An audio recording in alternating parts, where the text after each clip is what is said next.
Hi guys, welcome back to my channel. मैं हूं मधु ma'am और आज की क्लास में हम सीखने वाले हैं अनटिल और अनलेस का प्रयोग कैसे किया जाए। तो गाइस, पहले तो हम जान लेते हैं कि अनटिल और अनलेस इसका मीनिंग क्या होता है। अनटिल का मतलब होता है जब तक नहीं और अनलेस का मतलब होगा यदि नहीं। यानी कि जब भी किसी वाक्य में जब तक नहीं का प्रयोग हुआ हो तो हम अनटिल का यूज करेंगे, और जिस वाक्य में यदि नहीं का यूज हुआ हो तो हम वहाँ पर अनलेस का यूज करेंगे। ओके, ये एक कंजक्शंस है जो दो सेंटेंसेस को जोड़ने का काम करते हैं। ठीक है, अब हम देखते हैं इसे यूज कैसे करेंगे और कहाँ करेंगे, ये जान लेते हैं और इसके क्या रूल्स हैं। तो हमारा जो रूल नंबर 1 है वो है कि यदि जब तक के साथ वाला वाक्य फ्यूचर इंडेफिनिट में ही हो तो भी हम उसे प्रेजेंट या पास्ट इंडेफिनिट में ही बोलेंगे या फिर लिखेंगे। तो अभी आप कंफ्यूज हो रहे हैं, कोई बात नहीं, एग्जाम्पल के थ्रू आपको ये कॉन्सेप्ट भी क्लियर हो जाएगा। तो चलिए एग्जाम्पल देख लेते हैं। एग्जाम्पल है, जब तक मैं नहीं आता मत जाना, या फिर मैं ये कहूँ कि जब तक मैं नहीं आऊँगा मत जाना।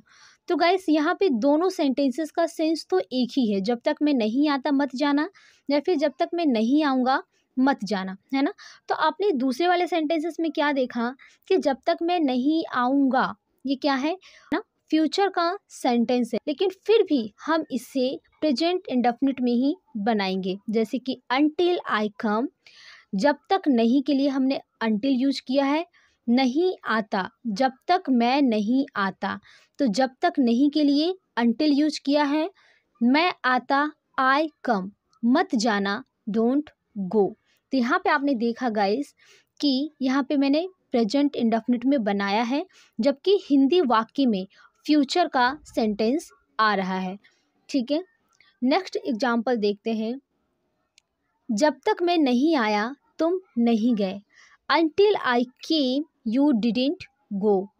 जब तक नहीं के लिए हमने यहाँ अनटिल यूज किया है। मैं आया, आई केम, ये पास्ट इंडेफिनिट का टेंस, तो हमने यहाँ पे कम का सेकेंड फॉर्म यूज किया है, केम, आई केम। तुम नहीं गए, यू डिडंट गो। जब तक तुम नहीं आओगे मैं नहीं जाऊँगा, until you come I will not go. जब तक तुम नहीं आते मैं यहीं रहूँगा, until you come I will stay here. Next है इसी का, जब तक वो नहीं आया मैं पढ़ता रहा, until he came, again come का सेकेंड फॉर्म केम, वो आया, ही केम, आई केप्ट स्टडिंग, मैं पढ़ता रहा, यानी कि कोई काम जो वो काफ़ी देर से करता आ रहा था, है ना। तो इसके लिए हमने यूज किया है केप्ट, जो कि कीप का सेकेंड फॉर्म है, केप्ट।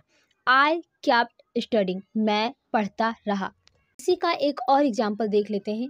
जब तक मेरा परिवार साथ नहीं था मैं कमज़ोर था, until my family was with me I was weak, I was weak. And तो गाइस, रूल नंबर 2 है कि अनटिल और अनलेस के साथ हम हमेशा अफर्मेटिव में ही सेंटेंसेस बनाएंगे, क्योंकि ये दोनों ऑलरेडी ही नेगेटिव सेंटेंसेस में यूज होता है। कि अनटिल और अनलेस, जिस वाक्य में नहीं ऑलरेडी लगा हो उसके लिए हम अनटिल और अनलेस यूज करेंगे। जैसे कि आपने एग्जाम्पल में देखा, जब तक नहीं, तो क्या है, ये ऑलरेडी नेगेटिव के लिए यूज होता है ना। तो हम इसके साथ अफर्मेटिव सेंटेंसेस ही बनाएंगे। अब देखते हैं कि अनलेस का यूज कहाँ पे करना है। जैसे कि मैंने आपको बताया कि जब वाक्य में यदि नहीं का यूज हो रहा हो तो हम यूज करेंगे अनलेस। तो चलिए एग्जाम्पल देख लेते हैं। मैं जॉब छोड़ दूंगा यदि मेरी सैलरी नहीं बढ़ी, I will quit the job, मैं जॉब छोड़ दूंगा यदि मेरी तनख्वाह नहीं बढ़ी। यानी यदि नहीं के लिए अनलेस यूज किया है। अनलेस आई गेट अ पे हाइक, आई गेट अ पे हाइक, यदि मेरी तनख्वाह नहीं बढ़ी। राम नहीं पढ़ेगा अगर आपने उसे खेलने नहीं दिया, Ram will not study unless you let him play.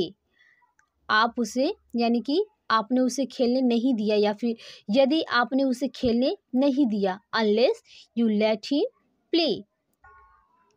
मैं बात नहीं करूँगा यदि तुमने मुझसे माफ़ी नहीं मांगी, आई विल नॉट टॉक मैं बात नहीं करूँगा, यदि नहीं अनलेस तुम मुझसे माफ़ी मांगोगे।